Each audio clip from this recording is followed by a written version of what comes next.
video we're going to be going over, as the title says, how to do a full body workout with one dumbbell. Just for reference as well, this is a 15 kilogram dumbbell. Unfortunately this is the heaviest dumbbell I've had access to. Nevertheless, we're still going to get a full body workout in. I'm going to show you how to make it difficult enough that the weight shouldn't matter. And lastly, if you do enjoy the video, please remember to leave it a like and subscribe to the channel if you're new, and let's get into the workout. To begin this workout, we will be performing dumbbell snatches, which are a fantastic full body functional exercise. To begin the exercise, you will want to have your feet slightly wider than shoulder width apart. You will then bend down to pick the weight up, keeping that nice neutral spine throughout by dropping your hips so that they are parallel with the backs of your knees, as shown on screen now. Then once you are set, you want to lift the weight up by driving through your legs and pushing your hips through at the top.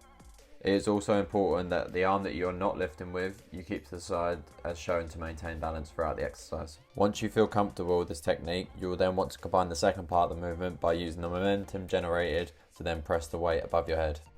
This is why pushing your hips through is such a vital part of the movement.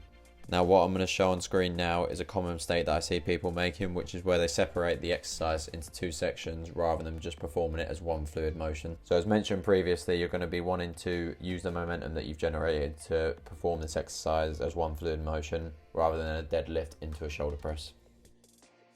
With this being a unilateral exercise, meaning that you're working each side individually, you'll notice that on the way down I'm placing the opposite hand over the dumbbell to change the side that I'm working. If you have never performed this exercise before, I would recommend practicing this just so that it won't be an issue during the exercise when you're performing your working sets.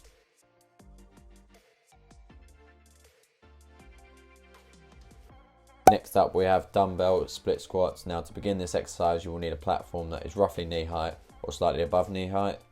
You will then grab the dumbbell, and depending on which side you work first will dictate what hand the dumbbell goes in.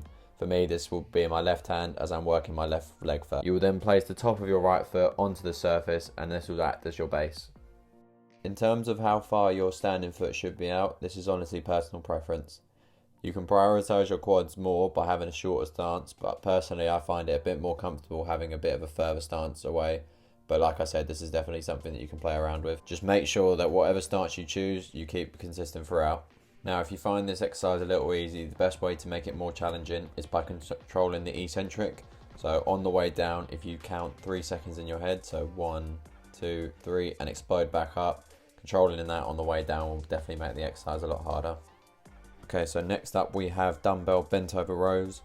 You're going to hold on to the back of the chair, standing about an arm's length away from it. You will then lower the dumbbell until your arm is fully stretched out and begin to row the weight towards your pockets. As this weight is a little light for me, you'll see that I'm really controlling the eccentric part of the movement. Another tip when performing this exercise is that you'll want to really think about pulling the weight with your elbows rather than your hands, as this will allow for a greater mind to muscle connection. Some common mistakes that I'll see people make is that they will reach too far out with the dumbbell, use momentum to get the weight up, or row directly up to their chest rather than into their hip/pocket area. Okay, for the fourth exercise we're going to be doing a dumbbell floor press. This movement is very similar to a dumbbell bench press, however your range of motion will be limited slightly due to your elbow being restricted once it reaches the floor. You will notice that when I'm pressing the weight up, I'm very slightly moving it across rather than just pressing it straight up.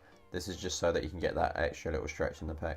Please be careful that you do not exaggerate this and go too far over, as you could drop the weight or overstretch your shoulder, which could result in serious injuries. Similar to the bent over row, this exercise can be made more challenging by really controlling that weight on the way down, and you can do this by counting 3 seconds in your head before you then press up again. Lastly, ensure that you do not bounce your elbow off of the floor to get the weight up.